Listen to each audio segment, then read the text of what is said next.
Hello everyone, welcome to EduMask. I hope you all will be doing great. So today we are continuing our 25th lecture of PSI. इस lecture में हम discuss करने वाले हैं कि कैसे हमारी जो सैम्पलिंग है वो फील्ड लेवल पे या फिर लेबोरेटरीज में की जाती है, उसके फंडामेंटल्स को डिस्कस करेंगे। उसके बाद हम इसमें ये देखेंगे कि कैसे स्टैटिस्टिकल जो टूल्स हैं वो सैम्पलिंग के लिए बेनिफिशियल होते हैं और कैसे यूज़ किए जाते हैं।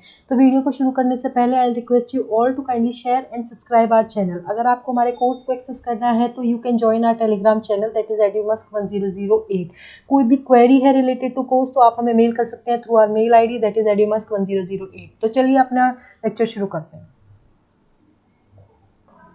तो fundamentals of field level and laboratory sampling. तो आजकल आपको पता होगा कि जो फूड इश्यूज हैं वो कंज्यूमर के लिए बहुत इंपॉर्टेंट हो गए हैं कि हर बंदा, हर जो पर्सन है, हर जो कंज्यूमर है वो क्या चाहता है कि उसे सेफ, न्यूट्रिशियस और एक हाइजीनिक फूड मिले। ठीक है, वो चाहता है कि उसकी मतलब उसके फूड के साथ कोई भी ऐसे कैजुअलिटी ना हो। तो इसीलिए ये डिपेंड करता है किसके ऊपर, इंडस्ट्रीज या फूड वर्कर्स के ऊपर, कि वो सेफ, न्यूट्रिशियस और पैलेटेबल प्रोडक्ट जो है वो प्रोवाइड करें अपने कंज्यूमर को। ठीक है, अब इसके लिए क्या ज़रूरी है कि इसके लिए हमें एक्सपेरिमेंट्स करने पड़ेंगे, अपनी जो सैम्पलिंग है उसकी टेस्टिंग करनी पड़ेगी, उसकी एनालिसिस करनी पड़ेगी। तो उसके लिए हम सिर्फ लेबोरेटरीज पे ही डिपेंड नहीं है कि हम क्या करते हैं, हम सर्वेज कैसे करते हैं। हम जनरली लेबोरेटरीज में एक्सपेरिमेंट करते हैं, लेकिन हम उसके अलावा भी क्या करते हैं कि हम कंज्यूमर सर्वेज करते हैं। आपने देखा होगा कि ना लोग मतलब जो फूड के लिए रेटिंग कराते हैं कि कैसा खाना था, क्या था, तो उसके लिए कंज्यूमर्स का जो सर्वे होता है वो भी एक इम्पॉर्टेंट पार्ट प्ले करता है। वही आता है हमारा फील्ड लेवल, की फील्ड लेवल पे हम किस तरीके से जो हमारा डेटा कलेक्शन कर रहे हैं, किस तरीके से रिव्यूज़ ले रहे हैं। और क्योंकि एट द एंड वही लोग हमें जज करेंगे या जस्टिफाई करेंगे कि हमारा जो फूड है वो कैसा है। तो हर कोई FBO होगा या फिर कोई भी जो फूड प्रोवाइड कर रहा है वो पर्सन क्या सोचेगा कि मुझे अपने कंज्यूमर को जो सेटिस्फाई करना है, तो उसके लिए मुझे उसके रिव्यूज़ का जानना बहुत ज़रूरी है। तो इसके लिए हमारे क्या है, लेबोरेटरी एक्सपेरिमेंट्स होते हैं जनरली कि हमारा फूड जो है उसकी सेफ्टी है, उसके न्यूट्रिशन को चेक करने के लिए। उसके अलावा हमारे सर्वेज होते हैं कंज्यूमर के, जिससे कि हमें ये पता चल सके कि उनका मतलब उनका उस फूड को लेके क्या पॉइंट ऑफ व्यू है। ठीक है, तो उस चीज़ को जानने के लिए अब आप लगा लीजिए कि हर मतलब ऑल ओवर द कंट्री ही आप लगा लें कि अगर किसी के बहुत सारे आउटलेट्स खुले हुए हैं, किसी भी FBO के या किसी भी फूड जो बिजनेस ऑपरेटर है उसके बहुत सारे आउटलेट्स हैं, तो जनरली उसको नहीं समझ में आएगा ना, कि क्योंकि बहुत सारा डेटा हो जाएगा, बहुत सारे, अगर वो कंज्यूमर्स की रिव्यू लेता रहेगा तो बहुत सारा डेटा हो जाएगा। तो उसके लिए हमें बहुत ज़रूरी है कि हमें ये पता हो कि हम किस तरीके से डेटा को एनालाइज करते हैं और रिजल्ट को इंटरप्रेट करते हैं। तो उसी के लिए हमारा जो है कि हम स्टैटिस्टिकल टूल्स को यूज़ करने वाले हैं आगे, क्योंकि हमें अब इतना डाइवर्स इंफॉर्मेशन को उसको कॉम्पैक्ट करके और उस डेटा को एनालाइज करके और रिजल्ट निकालना, दैट इज़ डिफिकल्ट थिंग। तो इसके लिए हमें स्टैटिस्टिकल टूल की ज़रूरत होती है। क्लियर। अब सैम्पलिंग फॉर टेस्टिंग और एनालिसिस क्या है, एक प्रोसेस है जो कि एक मतलब जो मटेरियल है या प्रोडक्ट है उसको टेस्ट करने के लिए, चाहे वो फिजिकल मेजरमेंट है, चाहे केमिकल एनालिसिस हो रही है, चाहे माइक्रोबायोलॉजिकल एग्जामिनेशन हो रहा है, जो हम प्रीवियस लेक्चर्स में पढ़ चुके हैं कि क्या होता है। तो उसके लिए जो हम एनालिसिस या फिर टेस्टिंग कर रहे हैं उसी को ही हम क्या कहते हैं, सैम्पलिंग कहते हैं। ठीक है, सैम्पलिंग फॉर टेस्टिंग और एनालिसिस कहते हैं। और ये क्यों की जाती है, for the purpose of identification, quality control और रेगुलेटरी असेसमेंट, कि हम ये आइडेंटिफाई कर पाए कि कोई प्रॉब्लम तो नहीं है, जैसे कोई फिजिकल वो कोई भी प्रोडक्ट आ गया, केमिकल कोई भी चीज़ हो गई है, माइक्रोबायोलॉजिकल एक तरह से कॉन्टेमिनेशन हो गया, तो उसके लिए हम ये चेक करते हैं कि इसके लिए हम एनालिसिस और टेस्टिंग करते हैं सैंपल की। क्लियर। अब आता है हमारा कि हर जो लेबोरेटरी होती है उसका मतलब मैंडेटरी नहीं है कि वो सैम्पलिंग एक्टिविटीज़ करे ही। ठीक है, लेकिन जो भी सैम्पलिंग एक्टिविटीज़ में इन्वॉल्व होती है उसको इन नॉर्म्स को या इन प्रोसीजर्स को फॉलो करना बहुत ज़रूरी होता है। ये जो लेबोरेटरी की पॉलिसीज़ या डिक्लेरेशंस होती हैं जो कि सैम्पलिंग के लिए बहुत ज़रूरी होती है, तो उसको जो भी लेबोरेटरी सैम्पलिंग में इन्वॉल्व है उसको इन सब चीज़ों को फॉलो करना बहुत ज़रूरी होता है। तो सबसे पहले क्या आता है हमारा, जो भी लेबोरेटरी है जो भी सैम्पलिंग कर रही है उसके पास ऑथराइज्ड पर्सनल्स और सैम्पलर्स होने चाहिए जो कि एक एडुकेट नॉलेज हो, जिनके पास प्रॉपर ट्रेनिंग हो, जो सैम्पलिंग में एक तरह से प्रो हो। ठीक है, तो उसके लिए हमारा क्या है कि लेबोरेटरी के पास ऐसे ट्रेनर्स या फिर ऐसे सैम्पलर्स होने चाहिए, ऐसे पर्सनल्स होने चाहिए जो कि एडुकेट नॉलेज रखते हो रिगार्डिंग सैम्पलिंग। क्लियर। दूसरा क्या आता है कि लेबोरेटरी को वो जो भी प्लान है, जिसके लिए भी वो सैम्पलिंग कर रही है उसके लिए प्रॉपर प्लान और प्रोसीजर होना चाहिए कि वो किस प्रोडक्ट पे या किस मटेरियल पे कर रही है, उसमें वो किस तरीके का सिलेक्शन कर रही है, फिर कैसे विड्रॉ कर रही है, मतलब हर चीज़, मतलब इनिशियल स्टेज से लेकर रिजल्ट आने तक प्रॉपर एक प्रोसीजर फॉलो अप करना चाहिए उस लेबोरेटरी को जो भी सैम्पलिंग प्लान में इन्वॉल्व है। और इसके लिए हम क्या करते हैं, स्टैटिस्टिकल मेथड या रेगुलेटरी गाइडलाइंस या कोई रेफरेंसेस यूज़ करते हैं, जिससे कि हमें पता चल सके कि हम जो भी प्रोसीजर फॉलो कर रहे हैं वो एकदम एडुकेट है। उसके बाद जो भी पर्सनल्स इन्वॉल्व होते हैं सैम्पलिंग एक्टिविटीज़ में, उनको वर्क इंस्ट्रक्शन देना कि किस तरीके से उनको काम करना है, उस चीज़ को मेंटेन करने के लिए भी रिस्पॉन्सिबल होता है लेबोरेटरी। ठीक है, लेबोरेटरी के पास प्रॉपर फैसिलिटीज़ होनी चाहिए, जैसे कि टूल्स, इक्विपमेंट्स, इंस्ट्रूमेंट्स, सारी चीज़ें जो भी सैम्पलिंग के लिए ज़रूरत होगी वो सारी चीज़ें अवेलेबल होनी चाहिए इन द लेबोरेटरी। लेबोरेटरी के पास प्रॉपर एक जो जो भी एक प्रोसीजर चल रहा है सैम्पलिंग के लिए, उसका डेटा होना चाहिए, उसकी चाहे वो उसका डेट है, टाइम है सैम्पलिंग का, किस तरीके से आइडेंटिफाई हुआ है, ठीक है, सैंपल जो हमारे सैंपल जो है, उसके बाद जो सैंपलर जो भी इन्वॉल्व है उसके अंदर, उसकी आइडेंटिटी कि भाई वो एकदम ट्रेंड होना चाहिए। उसके बाद हमारे जो भी एनवायरमेंटल कंडीशंस है, ट्रांसपोर्टेशन कैसा यूज़ हो रहा है, स्टैटिस्टिकल टूल क्या यूज़ कर रहे हैं हम सैम्पलिंग प्रोसीजर में, तो ये सारी चीज़ें अच्छे से एक तरह से मेंटेन होनी चाहिए। And document shall be maintain, जो भी प्रोसीजर हो रहा है उसका प्रॉपर डॉक्यूमेंटेशन होना चाहिए कि किस टाइम पे सैंपल दिया गया, उसका डॉक्यूमेंट, जो हमारा सैंपलर है, जो भी पर्सनल यूज़ हो रहा है, जो भी पर्सनल मतलब सैंपल को चेक कर रहा है, उसकी आइडेंटिटी, वो प्रॉपर सारी चीज़ों को एक प्रॉपर रिकॉर्ड रखना बहुत ज़रूरी होता है लेबोरेटरी के लिए। तो लेबोरेटरी जो है वो एक प्रॉपर डॉक्यूमेंटेशन सिस्टम जो है वो मेंटेन करके रखती है, जिसमें कि वो कब उसने आइटम को हैंडल किया, कब उसके पास वो रिसीव हुआ, कब उसने स्टोर किया, कब ट्रांसपोर्टेशन हुआ, ठीक है, उसकी मतलब प्रॉपर उसका जो भी है टेस्ट सैंपल्स का लॉस और डैमेज को प्रिवेंट करना, ये सारी चीज़ों की रिस्पॉन्सिबिलिटी लेबोरेटरी की ही होती है जो भी सैम्पलिंग में इन्वॉल्व होते हैं। अब आता है कि स्टैटिस्टिक्स जो अप्लाई होती है फूड साइंस के ऊपर, उसके बारे में हम थोड़ा पढ़ लेते हैं। तो जो स्टैटिस्टिक्स की जो एप्लीकेशंस हैं वो फूड टेक्नोलॉजी की फील्ड में बहुत टाइम से यूज़ होते आ रहे हैं, और उसका एक एग्जांपल है हमारे पास कि बहुत पहले ही एग्रीकल्चर में भी यूज़ हुआ था। फिशर 1966 में हुए थे, जिन्होंने एक एक्सपेरिमेंट किया था ऑन द क्रॉप प्लॉट, और उसके बिहाफ पे हमने एग्रीकल्चर के ऊपर स्टैटिस्टिकल जो एप्लीकेशन है वो यूज़ किया था। उससे भी पहले हमने देखा था कि एक टी टेस्टिंग के ऊपर, मतलब टी को टेस्ट करने के ऊपर, टी टेस्टिंग के ऊपर एक एक्सपेरिमेंट हुआ था, सेंसरी एक्सपेरिमेंट, जिसमें कि हमारे स्टैटिस्टिकल एप्लीकेशन जो थी वो यूज़ हुई थी। तो तब से ही हमारा स्टैटिस्टिकल एप्लीकेशन जो है वो फूड टेक्नोलॉजी में निकल के आता जा रहा है, इंक्रीज होता जा रहा है डे बाई डे। ठीक है, जो स्टैटिस्टिकल टूल हैं जो कि फूड रिसर्च या डेवलपमेंट के लिए यूज़ किए जाते हैं, ये जनरली ऐसा नहीं है कि बस हमारा इंडस्ट्रीज़ में यूज़ हो रहा है या फिर फील्ड लेवल पे यूज़ हो रहा है, लेबोरेटरीज में यूज़ हो रहा है। ये एकेडमिक सेक्शन से शुरू होकर इंडस्ट्रियल रिसर्च तक सब जगह हमारे स्टैटिस्टिकल टूल जो है वो यूज़ होते हैं, चाहे वो फूड में, केमिकल, बायोटेक्नोलॉजिकल जो इंडस्ट्रीज है, सब में हमारा क्या है, स्टैटिस्टिकल टूल्स यूज़ होते हैं।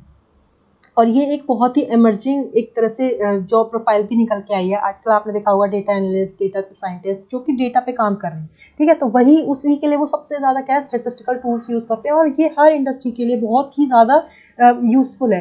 फूड जो है हमारी फूड साइंस से लेके या फूड टेक्नोलॉजी से लेके फूड इंडस्ट्री से लेके आप किसी भी इंडस्ट्री में चली जाइए, सबसे पहले डेटा कलेक्शन होता है, उसके ऊपर वर्क किया जाता है, और फिर उससे जो रिजल्ट्स आता है उसके बेसिस पे हमारे क्या है, डिसीजन मेकिंग की जाती है हर फर्म के अंदर। तो सेम इज़ विद फूड।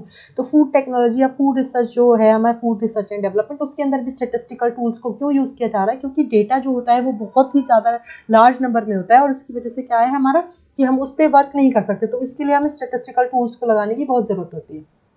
ठीक है, importance of proper application statistics in food research can not be ignored, मतलब उसको इग्नोर नहीं किया जा सकता। मैंने अभी आपको इसका एग्जांपल भी दिया। It is essential if one is to understand data and make decisions that account of the statistical variability of measurement and process control system summarizing experimental results। मैंने जो अभी आपको समझाया वही इसमें मेंशन है कि हमारे डिसीजन मेकिंग के लिए हमें बहुत ज़रूरी है कि सबसे पहले हम अपना जो भी डेटा कलेक्शन कर रहे हैं उसको समझें, और उसको समझने के लिए, उस पर काम करने के लिए we need the statistical tools. अब हम स्टैटिस्टिकल टूल्स को भी देख लेंगे। बेसिक जो स्टैटिस्टिकल कॉन्सेप्ट्स हैं वो आते हैं generally population size, sample space, variance, distribution, standard deviation, t test, hypothesis testing, और बहुत सारे ऐसे मतलब हमारे स्टैटिस्टिकल कॉन्सेप्ट्स हैं जो कि हमारे यूज़ किए जाते हैं इन द फूड टेक्नोलॉजी, जिससे कि हम सेफ और क्वालिटी फूड जो है वो कंज्यूमर को प्रोवाइड कर सकें।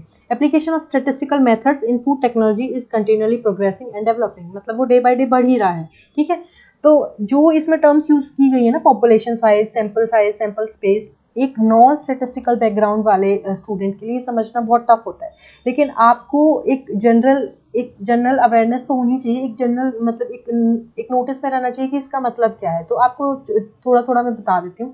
पॉपुलेशन साइज क्या होता है कि जो भी हमने डेटा लिया है वो एक पॉपुलेशन साइज होता है, जो भी हमें मतलब बाय सर्वेज या जैसे भी मिला है वो हमारा पॉपुलेशन साइज होता है।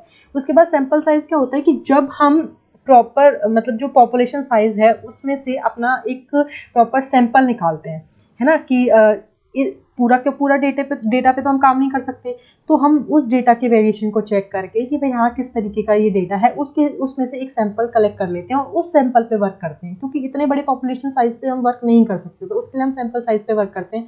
उसी का फिर वो सैंपल स्पेस होता है, ठीक है, पूरा का पूरा। उसके बाद ये वेरिएंस डिस्ट्रीब्यूशन स्टैंडर्ड डेविएशन, ये उसके बाद जो भी हमें सैंपल मिला है उसके ऊपर यूज़ किए जाते हैं। और जिस भी तरीके का हमें डेटा कलेक्ट करना होता है, जिस भी तरीके का हमें उसका नेचर चेक करना होता है, उसके लिए हम ये सब टेस्टिंग करते हैं, जिसमें हम डिस्ट्रीब्यूशन यूज़ करते हैं अकॉर्डिंगली कि हमें किस तरीके का डेटा के ऊपर काम करना है, ठीक है। तो ये variance distribution standard deviation, T testing, hypothesis testing, ठीक है, ये सारी चीज़ें क्या है, ये उस सैंपल के ऊपर फिर काम करने के लिए यूज़ की जाती है। क्लियर। अब इसमें ये मेंशन किया गया कि डिसीजन मेकिंग के लिए हमारा जो रिजल्ट है वो स्टैटिस्टिकल एनालिसिस पे मतलब डिपेंड करता है, उसके जो कॉन्सिक्वेंसेज होते हैं उसी के बेसिस पे डिसीजन मेकिंग की जाती है। तो इसलिए स्टैटिस्टिकल टेक्निक जो है वो एक बहुत इंपॉर्टेंट पार्ट प्ले करती है, किसमें जो भी रिजल्ट है उसको मॉनिटर या रिपोर्ट करने के लिए। ये रिजल्ट जो होता है ये कॉन्फिडेंस देता है एक कंज्यूमर को भी, और एक जो प्रोड्यूसर है या जो सैम्पलर है, जो भी पर्सन जो इस पे काम कर रहा है, जो भी फूड जो प्रोवाइड कर रहा है उसके लिए भी। तो ये कॉन्फिडेंस देता है कि हमारा जो फूड है वो सेफ है, और मतलब वो श्योरिटी देता है कि वो जैसा भी डाइट कंज्यूम कर रहे हैं वो उनके लिए बेनिफिशियल होने वाला है। तो जो डिसीजन मेकिंग के लिए statistical analysis is the major thing, मतलब वो सबसे इंपॉर्टेंट रोल प्ले कर रहा है।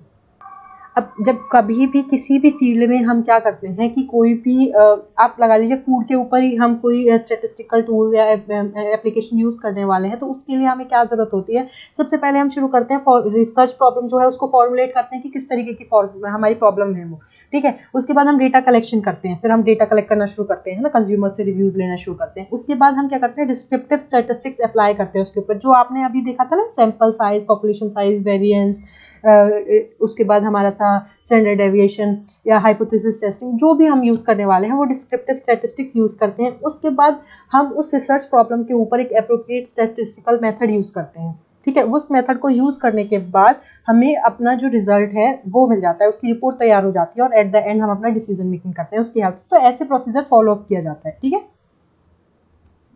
अब हम देखेंगे कि स्टैटिस्टिकल टूल जो फूड सैम्पलिंग में यूज़ किए जाते हैं। तो मैंने आपको बता दिया था सैम्पलिंग क्या है, फंडामेंटल प्रोसीजर है जिसमें कि हम इन्वेस्टिगेशन करते हैं फूड या फूड प्रोडक्ट्स का, जिनको हम मतलब जो जस्टिफाई करने के लिए ज़रूरत होती है जिनको, ठीक है, उनके ऊपर एक्सपेरिमेंटेशन किया जाता है। तो मैंने आपको ये बता भी दिया था कि जो टोटल क्वांटिटी है फूड मटेरियल की या फिर जो होल कंज्यूमर पॉपुलेशन है उस पर हम काम नहीं कर सकते, इसलिए हम एक सैंपल लेते हैं, एक स्मॉल फ्रैक्शन लेते हैं उसमें से, और फिर उस सैंपल पे हम काम करते हैं और उससे जो फूड की जो भी नेसेसरी डिटेल्स होती है उनको एवेल्युएट करते हैं।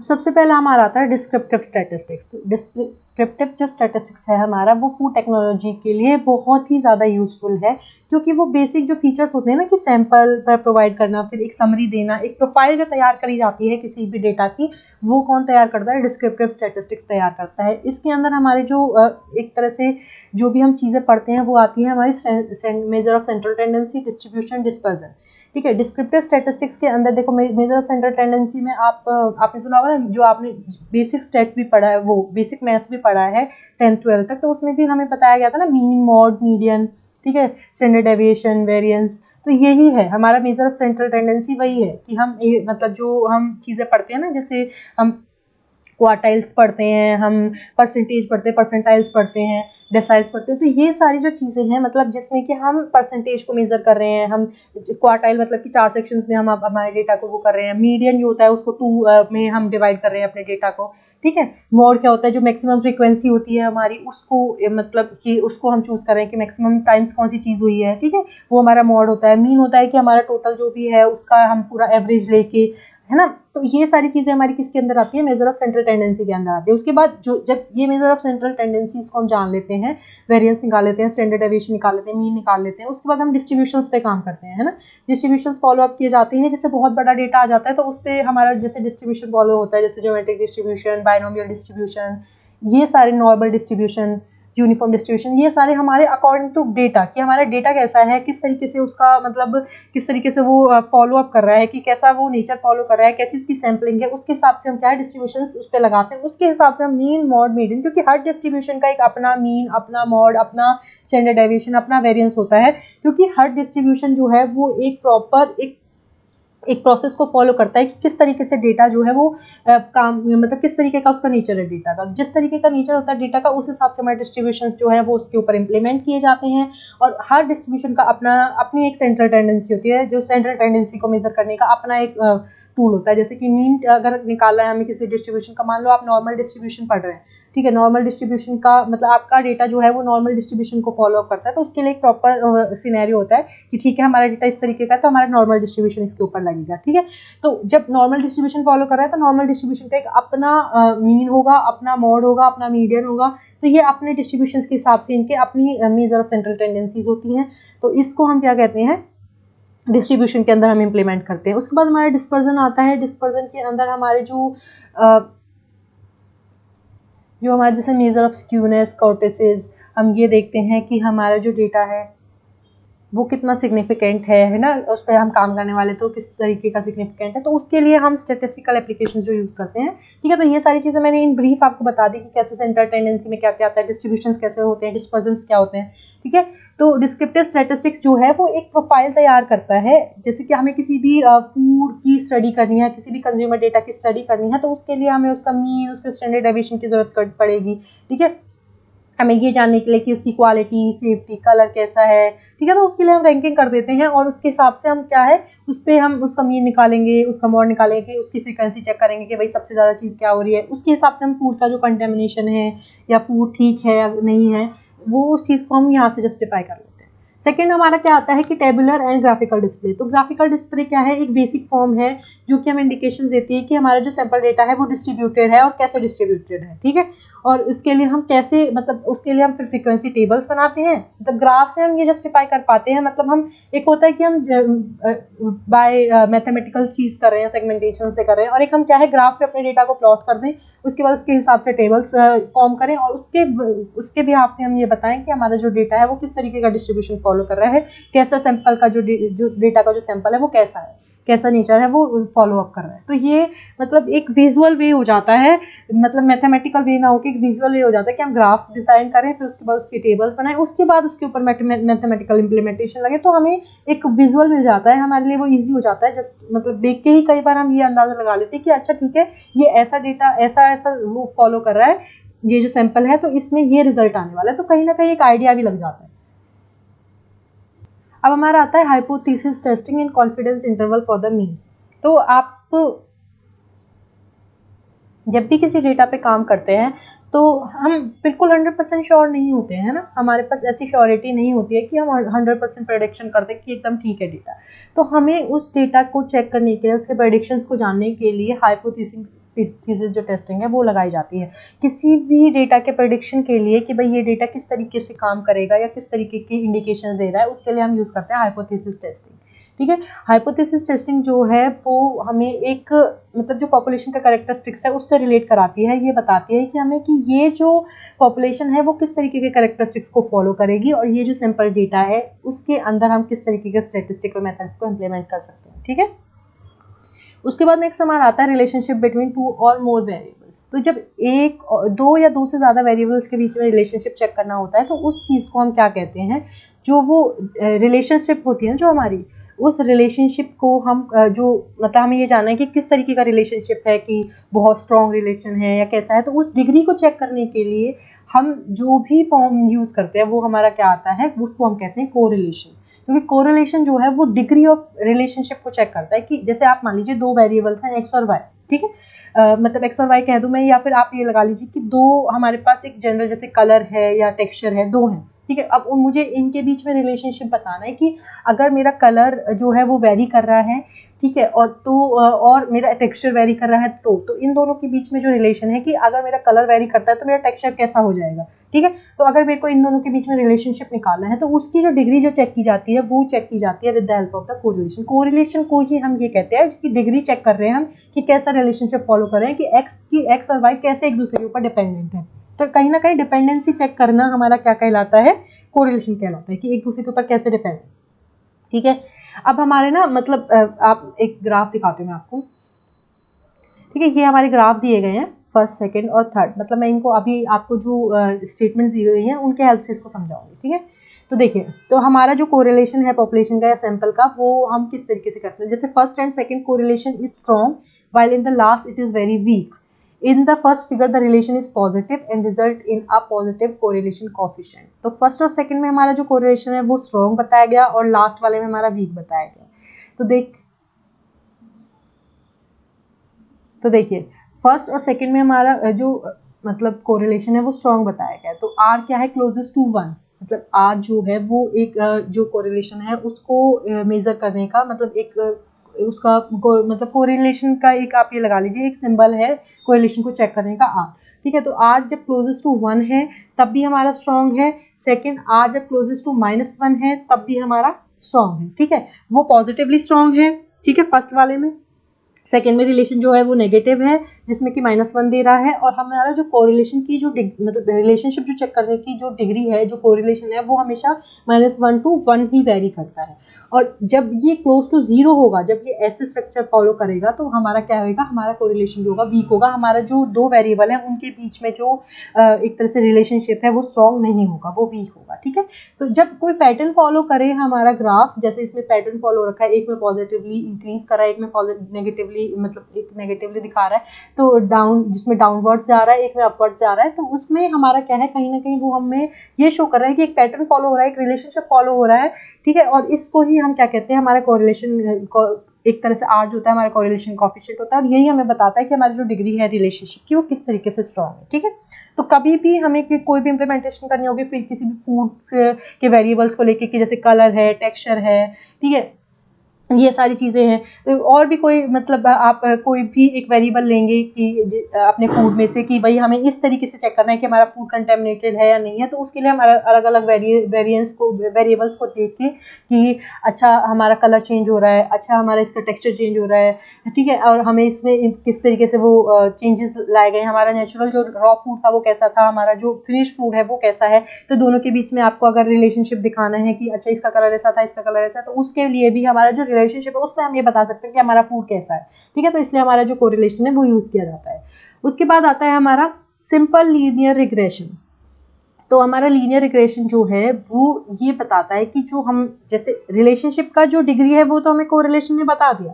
ठीक है, उसके बाद जो दो वेरिएबल्स के बीच में जो रिलेशनशिप था, जो जैसे कि आप मतलब आपने ये तो देख लिया कि अच्छा ये इस तरीके का पैटर्न फॉलो कर रहा है, तो उसका जो प्रेडिक्शन देगा वो कौन देगा, रिग्रेशन देगा।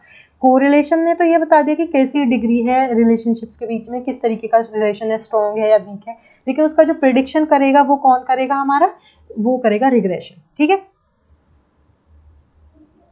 कि अगर हम जो भी हमारा एक वेरिएबल है, मान लीजिए मैंने आपको बताया था जैसे कलर है, मैंने आपको बोला कि कलर किस तरीके से वेरी कर रहा है, इस चीज से ये चीज हमारी जो दूसरी चीज है उसको इंडिकेट कर पाए, उसको प्रेडिक्ट कर पाए, तो उसको हम कहते हैं रिग्रेशन। मतलब एक वेरिएबल का मेजरमेंट हम दूसरे वेरिएबल को क्या कर रहे हैं, मेजर कर पा रहे हैं, उसका जो रिलेशन है उसके साथ वो प्रेडिक्ट कर पा रहे हैं, तो उसको हम क्या कहते हैं, रिग्रेशन कहते हैं। ठीक है, तो मतलब कोरिलेशन तो बस एक डिग्री बता रहा है, एक ये बता रहा है कि रिलेशनशिप कैसा है, लेकिन उस रिलेशनशिप को किस तरीके से मेजर किया जाएगा, कि भाई ठीक है इस तरीके से हमारा ये वाला वेरिएबल जो है वो वेरी कर रहा है, तो हमारा दूसरे वेरिएबल पे इसका क्या इम्पैक्ट होगा, तो उस चीज को प्रेडिक्ट करने के लिए हम रिग्रेशन को यूज करते हैं। ठीक है,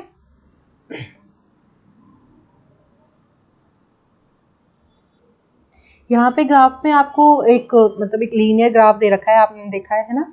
तो यहाँ पे एक इक्वेशन दे रखी है, y equal to something something beta not beta एक 1x प्लस एप्सिलॉन।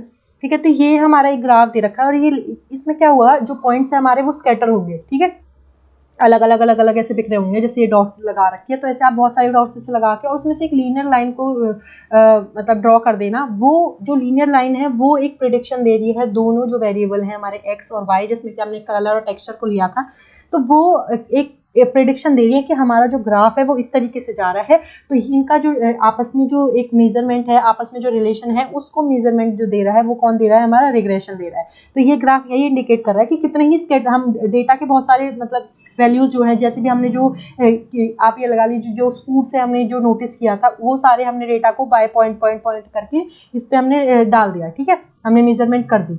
उसके बाद एक लाइन ड्रॉ करके हमने ये बताया कि वो कैसे प्रेडिक्ट कर रहा है कि एक लीनियर रिलेशन कैसे बन रहा है। तो रिग्रेशन हमारा प्रेडिक्शन देता है दोनों के बीच में कैसा रिलेशनशिप आने वाला है, और जो रिलेशनशिप बताता है वो कौन होता है, कोरिलेशन होता है, कि वही कैसा मतलब स्ट्रॉन्ग है, वीक है, कैसा होने वाला है, ये सिर्फ कौन बताता है, कोरिलेशन बताता है। लेकिन उसके बारे में प्रेडिक्ट करना, उनके मेजरमेंट को प्रेडिक्ट करके बताना कि भाई ठीक है कि ये इसका रिजल्ट आने वाला है, वो कौन देता है, रिग्रेशन देता है। क्लियर?